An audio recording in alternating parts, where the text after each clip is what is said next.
नमस्कार, आदाब and welcome. आपका स्वागत है स्टोरी आर्क पर, एक ऐसा चैनल जहां आपको मिलेगा क्लासिक कहानियों का सबसे बड़ा भंडार। अगर आपको दिल छू जाने वाली और क्लासिक कहानियां सुनना पसंद है, तो फिर आप उन चंद इंसानों में से हैं जो जानते हैं कि अपने वक्त की वैल्यू कितनी होती है। इसीलिए स्टोरी आर्क को सब्सक्राइब ज़रूर कर लीजिए, क्योंकि ऐसी ही कहानियाँ हमारे चैनल पर आपको मिलेंगी। बस एक क्लिक और बेहतर कहानियों से आप जुड़ जाएंगे। आज इसी तरह की एक कहानी लेकर आया हूँ जो आपका दिल छू लेगी। कहानी है हिंदी के प्रसिद्ध उपन्यास निगार मुंशी प्रेमचंद की। कहानी का नाम है मुक्ति मार्ग। इब्तिदा कुछ इस तरह होती है। सिपाही को अपनी पगड़ी पर, सुंदरी को अपने गहनों पर और वैद्य को अपने सामने बैठे हुए रोगियों पर जो घमंड होता है, वही किसान को अपने खेतों में लहराते हुए देखकर खेती को होता है। झिंगुर अपने ऊख के खेतों को देखता तो उस पर नशा सा छा जाता। 3 बीघा ऊख थी, इसके 600 रुपये तो अनायास ही मिल जाएंगे। और जो कहीं भगवान ने दाढ़ी तेज कर दी तो फिर क्या पूछना। दोनों बैल बूढ़े हो गए। अब की नई गोई बटेसर के मेले से ले आएगा। कहीं 2 बीघे खेत और मिल गए तो लिखा लेगा। रुपए की चिंता क्या, बनिए अभी उसकी खुशामद करने लगे थे। ऐसा कोई न था जिससे उसने गांव में लड़ाई न की हो। वह अपने आगे किसी को समझता ही न था। एक दिन संध्या के समय वह अपने बेटे को गोद में लिए मटर की फलियां तोड़ रहा था। इतने में उसे भेड़ों का एक झुंड अपनी तरफ आता दिखाई दिया। वह अपने मन में कहने लगा, इधर से भेड़ों के निकलने का रास्ता न था। क्या खेत की मेड़ पर से भेड़ों का झुंड नहीं जा सकता था? भेड़ों को इधर से लाने की भेड़ों को इधर से लाने की क्या ज़रूरत थी? ये खेत को कुचलेंगी, चरेंगी, इसका दंड कौन देगा? मालूम होता है बुद्धू गडेरिया है, उसे घमंड हो गया है, तभी तो खेतों के बीच से भेड़ें लिए चला जाता है। ज़रा इसकी ढिठाई तो देखो। देख रहा है कि मैं खड़ा हूँ, फिर भी भेड़ों को लौटाता नहीं। कौन मेरे साथ कभी रियायत की है कि मैं इसकी मुरव्वत करूँ? अभी एक भेड़ खरीदने जाऊं तो 5 ही रुपए बोलेगा। सारी दुनिया में 4 रुपए के कंबल बिकते हैं, पर यह 5 रुपए से नीचे की बात नहीं करता। इतने में भेड़ें खेत के पास आ गईं। झिंगुर ने ललकार कर कहा, अरे भेड़ कहाँ लिए आते हो? बुद्धू नम्र भाव से बोला, माँ तो डांड पर निकल जाएंगी, घूम कर जाऊंगा तो कोस भर का चक्कर पड़ेगा।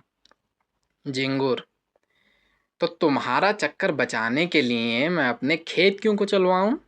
डांड ही पर से ले जाना है तो और खेत के डांड से क्यों नहीं ले गए? या धन का घमंड हो गया है? लौटाओ इनको। बुद्धू, मैं तो आज निकल जाने दो, फिर कभी इधर से जाऊं तो सजा चाहे देना। झिंगुर, कह दिया कि लौटाओ इन्हें। अगर एक भेड़ भी मेड़ पर आई तो समझ लो तुम्हारी खैर नहीं है। बुद्धू, महतो, अगर तुम्हारी एक बेल भी किसी भेड़ के पैरों तले आ जाए तो मुझे बैठाकर 100 गालियां देना। बुद्धू बातें तो बड़ी नम्रता से कह रहा था, किंतु लौटाने में अपनी हेटी समझता था। उसने मन में सोचा, इसी तरह ज़रा ज़रा धमकियों पर भेड़ों को लौटाने लगा तो फिर मैं भेड़ें चरा चुका। आज लौट जाऊं तो कल को कहीं निकलने का रास्ता ही ना मिलेगा। सभी रौब जमाने लगेंगे। बुद्धू भी पौड़ा आदमी था। 12 कौड़ी भेड़ें थीं। उन्हें खेतों में बिठाने के लिए हर रात 8 आने कौड़ी मजदूरी मिलती थी। इसके उपरांत दूध बेचता था, ऊन के कंबल बनाता था। सोचने लगा, इतने गर्म हो रहे हैं, मेरा क्या ही कर लेंगे? कुछ इनका दबैल तो हूँ नहीं। भेड़ों ने जो हरी हरी पत्तियां देखीं तो अधीर हो गईं, खेत में घुस पड़ीं। बुद्धू ने डंडे से मार मार कर खेत के किनारे हटाना चाहा और वह इधर उधर से निकलकर खेत में जा पड़ी। झिंगुर ने आग होकर कहा, तुम मुझसे हेकड़ी जताने चले हो, तुम्हारी सारी हेकड़ी निकाल दूंगा। बुद्धू, तुम्हें देखकर चौंकती हैं, तुम हट जाओ तो मैं सबको निकाल कर ले जाऊंगा। झिंगुर ने लड़के को तो गोद से उतार दिया और अपना डंडा संभाल कर भेड़ों पर पिल पड़ा। धोबी भी इतनी निर्दयता से अपने गधे को ना पीटता होगा। किसी भेड़ की टांग टूटी, किसी की कमर टूटी, सब ने बैं बैं का शोर मचाना शुरू किया। बुद्धू चुपचाप खड़ा अपनी सेना का विध्वंस अपनी आंखों से देखता रहा। वह न भेड़ों को हाँकता था, न झिंगुर से कुछ कहता था, बस खड़ा तमाशा देखता रहा। 2 मिनट में झिंगुर ने सेना को अपने अमानुषिक पराक्रम से मार भगाया। मेष दल का संहार करके विजय गर्व से बोला, अब सीधे चले जाओ, फिर इधर से आने का नाम न लेना। बुद्धू ने आहत भेड़ों को देखते हुए कहा, झिंगुर, तुमने ये अच्छा काम नहीं किया, पछताओगे। केले को काटना भी इतना आसान नहीं जितना किसान से बदला लेना। उसकी सारी कमाई खेतों में रहती है या खलिहान में। कितनी ही दैविक और भौतिक आपदाओं के बाद कहीं अनाज घर में आता है, और जो कहीं इन आपदाओं के साथ विद्रोह ने भी संधि कर ली तो बेचारा किसान कहीं का नहीं रहता। झिंगुर ने घर आकर दूसरों से इस संग्राम का वृत्तांत कहा तो लोग समझाने लगे, झिंगुर, तुमने बड़ा अनर्थ किया, जानकर अनजान बनते हो। बुद्धू को जानते नहीं, कितना झगड़ालू आदमी है। अब भी कुछ नहीं बिगड़ा, जाकर उसे मना लो, नहीं तो तुम्हारे साथ सारे गांव पर आफत आ जाएगी। झिंगुर की समझ में बात आई, पछताने लगा कि मैंने कहाँ से कहाँ उसे रोका। अगर भेड़ें थोड़ा बहुत चर ही जाती तो कौन में उजड़ा जाता था। वास्तव में हम किसानों का कल्याण दबे रहने में ही है। ईश्वर को भी हमारा सिर उठाकर चलना अच्छा नहीं लगता। जी तो बुद्धू के घर जाने को ना चाहता था, किंतु दूसरों के आग्रह से मजबूर होकर चला। अगहन का महीना था, कोहरा पड़ रहा था, चारों ओर अंधकार छाया हुआ था। गांव से बाहर निकला ही था कि सहसा अपने ऊख के खेत की ओर अग्नि की ज्वाला देखकर चौंक पड़ा। छाती धधकने लगी। खेत में आग लगी हुई थी। बेतहाशा दौड़ा, दुआ करता जाता था कि मेरे खेत में ना हो, पर ज्यों-ज्यों समीप पहुंचता था, ये आशामय भ्रम शांत होता जाता था। वह अनर्थ हो ही गया जिसके निवारण के लिए वह घर से चला था। हथियारे ने आग लगा ही दी और मेरे पीछे सारे गांव को चौपट किया। उसे ऐसा जान पड़ता था कि वह खेत आज बहुत समीप आ गया है, मानो बीच के परती खेतों का अस्तित्व ही नहीं रहा। अंत में जब वह खेत पर पहुंचा तो आग प्रचंड रूप धारण कर चुकी थी। झिंगुर ने हाय हाय मचाना शुरू किया। गांव के लोग दौड़ पड़े और खेतों से अरहर के पौधे उखाड़ कर आग को पीटने लगे। अग्नि मानव संग्राम का भीषण दृश्य उपस्थित हो गया। एक पहर तक हाहाकार मचा रहा। कभी एक प्रबल होता था, कभी दूसरा।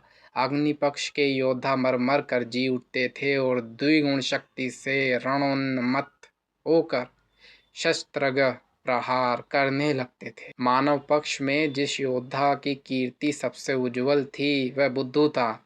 बुद्धू कमर पर धोती चढ़ाए प्राण हथेली पर लिए अग्नि राशि में कूद पड़ता था और शत्रुओं को परास्त करता बाल बाल बच कर निकल आता था। अंत में मानव दल की विजय हुई, किंतु ऐसी विजय जिस पर हार भी हंसती है। गांव भर की ऊख जलकर भस्म हो गई और ऊख के साथ सारी अभिलाषाएं भी राख हो गईं। आग किसने लगाई ये खुला भेद था, पर किसी को कहने का साहस न था। कोई सबूत नहीं था। प्रमाणहीन तर्क का मूल्य ही क्या। झिंगुर को घर से निकलना मुश्किल हो गया। जिधर जाता ताने सुनने पड़ते। लोग प्रत्यक्ष कहते थे, ये आग तुमने लगवाई, तुम ही ने हमारा सर्वनाश किया, तुम ही मारे घमंड के धरती पर पैर न रखते थे, आप के आप गए, अपने साथ गांव भर को डुबो दिया। बुद्धू को न छेड़ते तो आज क्यों ये दिन देखना पड़ता। झिंगुर को अपनी बर्बादी का इतना दुख न था जितना इन जली कटी बातों का। दिन भर घर में बैठा रहता। पूस का महीना आया, जहाँ सारी रात कोल्हू चला करते थे। गुड़ की सुगंध उड़ती रहती थी, भट्टियाँ जलती रहती थीं और लोग भट्टियों के सामने बैठे हुक्का पिया करते थे। वह सन्नाटा छाया हुआ था। ठंड के मारे लोग सांझ ही से किवाड़े बंद करके पड़े रहते थे और झिंगुर को कोसते। माघ और भी कष्टदायक था।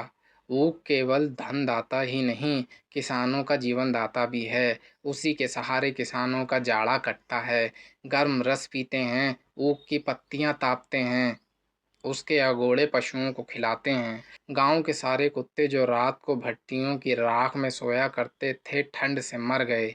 कितने ही जानवर चारे के अभाव से चल बसे। शीत का प्रकोप हुआ और सारा गांव खांसी बुखार में ग्रस्त हो गया।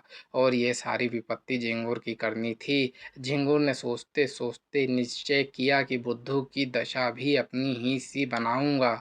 उसके कारण मेरा सर्वनाश हो गया और चैन की बंसी बजा रहा है। मैं भी उसका सर्वनाश करूंगा।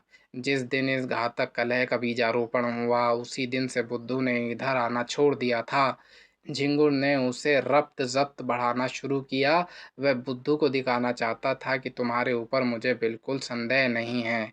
एक दिन कंबल लेने के बहाने गया, फिर दूध लेने के बहाने गया। बुद्धू उसका खूब आदर सत्कार करता। चिलम तो आदमी दुश्मन को भी पिलाता है। वह उसे बिना दूध और शरबत पिलाए नहाने देता। झिंगुर आजकल एक सन लपेटने वाली कल में मजदूरी करने आया जाया करता था। बहुधा कई कई दिनों की मजदूरी इकट्ठी मिलती थी। बुद्धू की ही तत्परता से झिंगुर को रोजाना का खर्च मिलता था। अतएव झिंगुर ने खूब रफ्त जब्त बढ़ा लिया। एक दिन बुद्धू ने पूछा, क्यों झिंगुर, अगर अपनी ऊँग जलाने वाले को पा जाओ तो क्या करो? सच कहना। झिंगुर ने गंभीर भाव से कहा। मैं उससे कहूँ, भैया तुमने जो कुछ किया बहुत अच्छा किया, मेरा घमंड तोड़ दिया, मुझे आदमी बना दिया। बुद्धू, मैं जो तुम्हारी जगह होता तो बिना उसका घर जलाए न मानता। झिंगुर, 4 दिन की जिंदगानी में बैर विरोध बढ़ाने से क्या फायदा? मैं तो बर्बाद हुआ ही, अब उसे बर्बाद करके क्या पाऊंगा? बुद्धू, बस यही आदमी का धर्म है। पर भाई, क्रोध के बस में होकर बुद्धि उल्टी हो जाती है। फागुन का महीना था। किसान ऊँग बोने के लिए खेतों को तैयार कर रहे थे। बुद्धू का बाजार गर्म था। भेड़ों की लूट मची हुई थी। 2-4 आदमी नित्य द्वार पर खड़े खुशामदें किया करते। बुद्धू किसी से सीधे मुंह बात न करता। भेड़ रखने की फीस दूनी कर दी थी। अगर कोई एतराज करता तो बेलाग हो जाता। तो भैया, भेड़ें तुम्हारे गले तो नहीं लगाता हूँ, जी न चाहे तो मत रखो, लेकिन मैंने जो कह दिया है उससे एक कौड़ी भी कम नहीं हो सकती। गरज थी। लोग उसे रुखाई पर भी उसी के घर पर रहते थे, मानो पंडे किसी यात्री के पीछे हों। लक्ष्मी का आकार तो बहुत बड़ा नहीं, और वह भी समयानुसार छोटा बड़ा होता रहता है।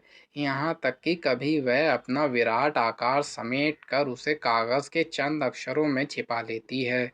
कभी कभी मनुष्य की जीवा पर भी बैठ जाती है। आकार का लोप हो जाता है, किंतु उनके रहने को बहुत स्थान की ज़रूरत होती है। वह आई और घर बढ़ने लगा। छोटे घर में नहीं रहा जाता। बुद्धू का घर भी बढ़ने लगा। द्वार पर बारांदा डाला गया। 2 की जगह 6 कोठरियाँ बनाई गईं। यूँ कहिए कि मकान नए सिरे से बनने लगा। किसी किसान से लकड़ी मांगी, किसी से खपरों का आंवा लगाने के लिए उपले, किसी से बांस और किसी से सरकंडे। दीवार की उठवाई देनी पड़ी, वह भी नगद नहीं, भेड़ों के बच्चों के रूप में। लक्ष्मी का यह प्रताप है। सारा काम बेगार में हो गया। मुफ्त में अच्छा खासा घर तैयार हो गया। गृह प्रवेश के उत्सव की तैयारियां होने लगीं। इधर झिंगुर दिन भर मजदूरी करता तो कहीं आधा पेट अन्न मिलता। बुद्धू के घर कंचन बरस रहा था। झिंगुर जलता था तो क्या बुरा करता था? ये अन्याय किससे सहा जाएगा? एक दिन वह टहलता हुआ चमारों के टोले की तरफ चला गया। हरिहर को पुकारा। हरिहर ने आकर राम राम की और चिलम भरी। दोनों पीने लगे। यह चमारों का मुखिया बड़ा दुष्ट आदमी था। सब किसान इससे थरथर कांपते थे।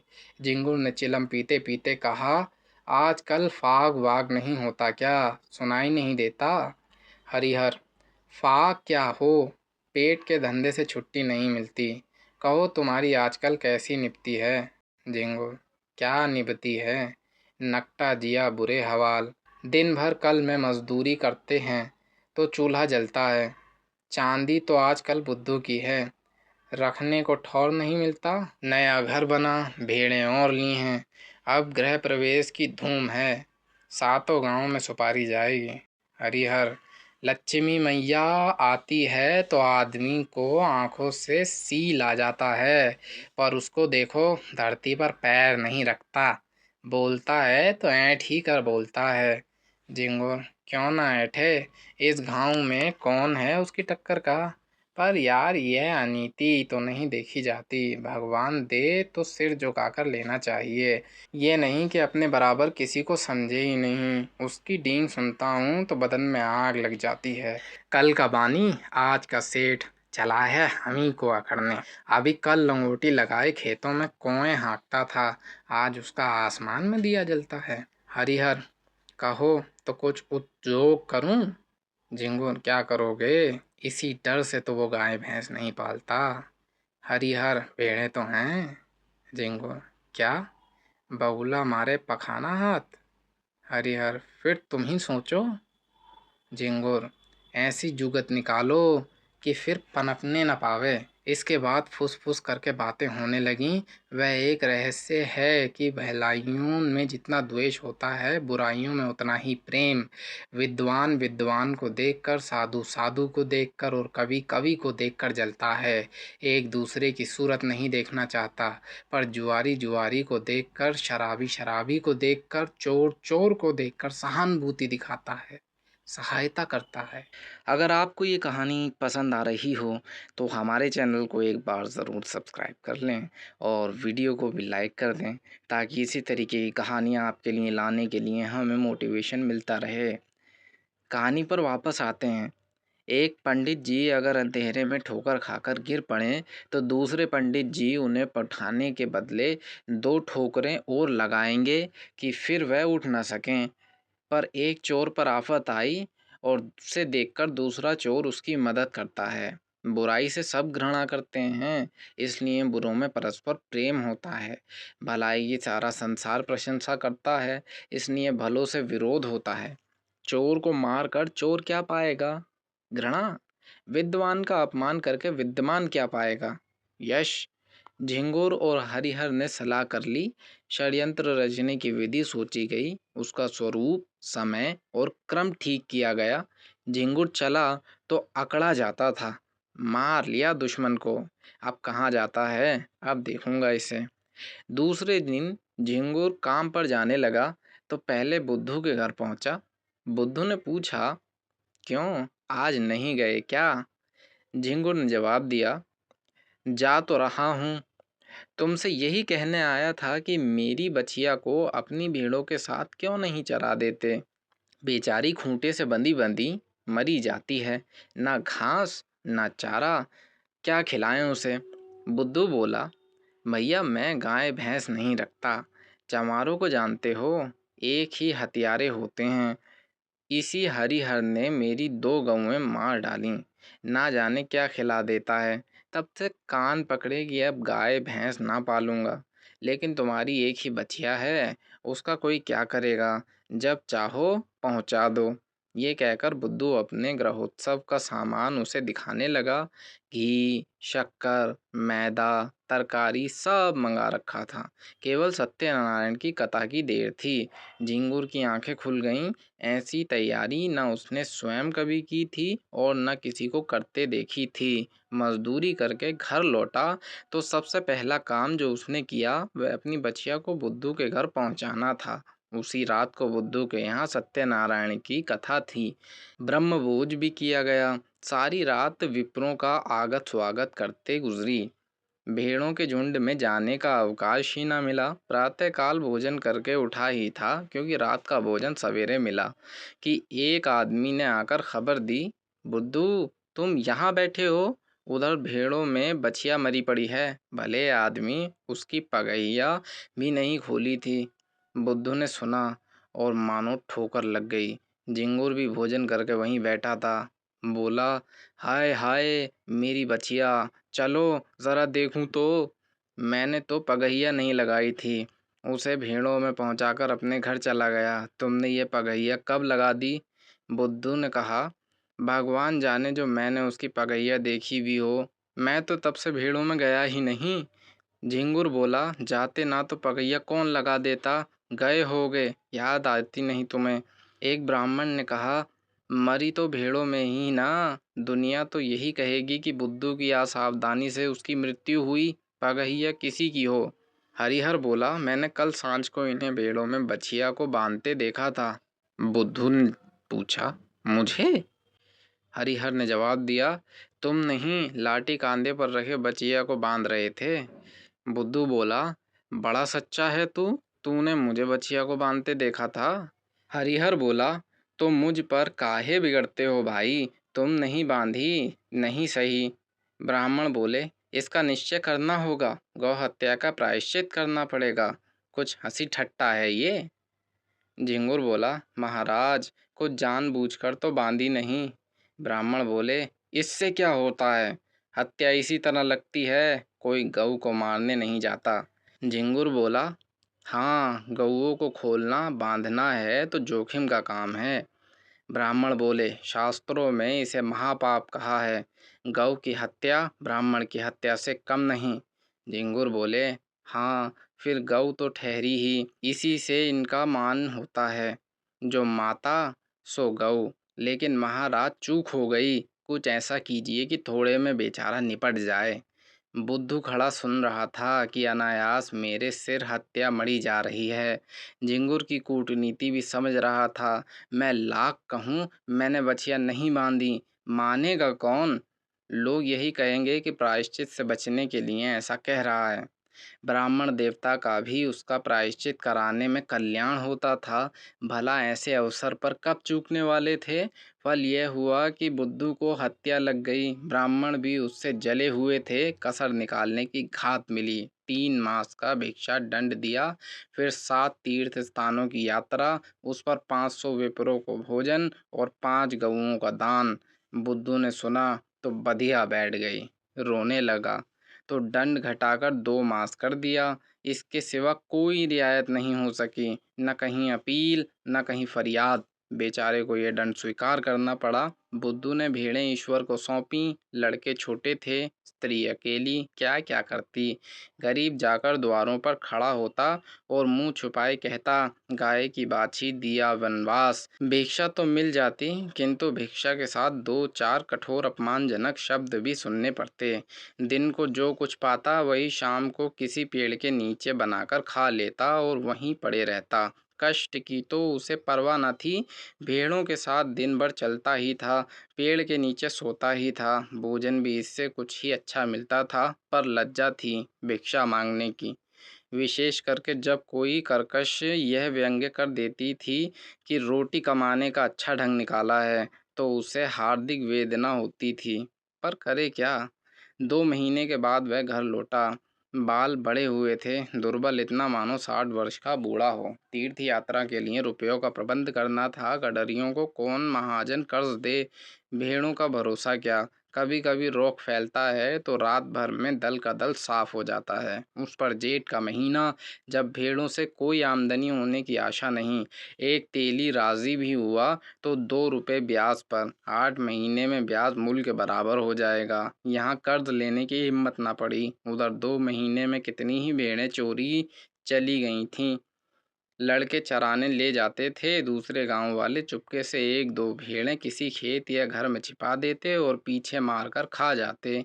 लड़के बेचारे एक तो पकड़ न सकते और जो देख भी लेते तो लड़ें क्यों कर। सारा गांव एक हो जाता। 1 महीने में तो भेड़ें आधी भी न रहेंगी। बड़ी विकट समस्या थी। विवश होकर बुद्धू ने एक बूचड़ को बुलाया और सब भेड़ें उसके हाथ बेच डालीं। 500 रुपये हाथ लगे। उनमें से 200 लेकर तीर्थ करने चला गया। शेष रुपए ब्रह्मभोज आदि के लिए छोड़ गया। बुद्धू के जाने पर उसके घर में 2 बार सेंध लगी, पर यह कुशल हुई कि जगहट हो जाने के कारण रुपए बच गए। सावन का महीना था। चारों ओर हरियाली छाई हुई थी। झिंगुर के बैल न थे, खेत बटाई पर दे दिए थे। बुद्धू प्रायश्चित से निवृत्त हो गया था और उसके साथ ही माया के फंदे से भी। न झिंगुर के पास कुछ था न बुद्धू के पास। कौन किससे जलता और किस लिए जलता? फैक्ट्री बंद हो जाने के कारण झिंगुर अब बेलदारी का काम करता था। शहर में एक विशाल धर्मशाला बन रही थी। हजारों मजदूर काम करते थे। झिंगुर भी उन्हीं में था। 7वें दिन मजदूरी के पैसे लेकर घर आता था और रात भर रहकर सवेरे फिर चला जाता था। बुद्धू भी मजदूरी की टोह में यहीं पहुंचा। जमादार ने देखा दुर्बल आदमी है, कठिन काम तो इससे हो न सकेगा। कारीगरों को गारा देने के लिए रख लिया। बुद्धू सिर पर तसला रखे गारा लेने गया तो झिंगुर को देखा। राम राम हुई। झिंगुर ने गारा भर दिया, बुद्धू उठा लाया। दिन भर दोनों चुपचाप अपना अपना काम करते रहे। संध्या समय झिंगुर ने पूछा, कुछ बनाओगे ना? बुद्धू, नहीं तो खाऊंगा क्या? झिंगुर फिर बोला, मैं तो एक जून चबेना लेकर आता हूँ। इस जून सत्तू पर काट देता हूँ, कौन झंझट करे। बुद्धू बोला, इधर उधर लकड़ियाँ पड़ी हैं, बटोर लाओ। आटा मैं घर से लेता आया हूँ, घर ही पिसवा लिया था। यहाँ तो बड़ा महंगा मिलता है। इसी पत्थर की चट्टान पर आटा गूंद लेते हैं। तुम तो मेरा बनाया खाओगे नहीं, इसलिए तुम ही रोटियां सेको, मैं बना दूंगा। झिंगुर ने कहा, तवा भी तो नहीं है। बुद्धू बोला, तवे बहुत हैं, यही गारे का तसला मांझे लेते हैं। आग जली, आटा गूंदा गया। झिंगुर ने कच्ची पक्की रोटियां बनाई, बुद्धू पानी लाया। दोनों ने लाल मिर्च और नमक से रोटियां खाईं। फिर चिलम भरी गई। दोनों आदमी पत्थर की सिलों पर लेटे और चिलम पीने लगे। बुद्धू ने कहा, तुम्हारी ऊख में आग मैंने लगाई थी। झिंगुर ने विनोद भाव से कहा, जानता हूँ। थोड़ी देर बाद झिंगुर बोला, बचिया मैंने ही बांधी थी और हरिहर ने उसे कुछ खिला दिया था। बुद्धू ने भी वैसे ही भाव से कहा, जानता हूँ। फिर दोनों सो गए। उम्मीद है ये कहानी आपको पसंद आई होगी। अगर ऐसी कहानियाँ सुनकर आपको कुछ महसूस होता है तो चैनल सब्सक्राइब करें, वीडियो को लाइक करें और अपनी राय कमेंट में ज़रूर लिखें कि आखिर इस कहानी से आपको क्या सीख मिली। क्या ईर्ष्या और द्वेष हमारे लिए ख़तरनाक नहीं है? क्या ये दोनों लोगों को परेशान और नाकारा और कमज़ोर नहीं कर देते? मिलेंगे आपसे अगली कहानी में। तब तक के लिए देखते रहिए स्टोरी आर्क यूट्यूब चैनल।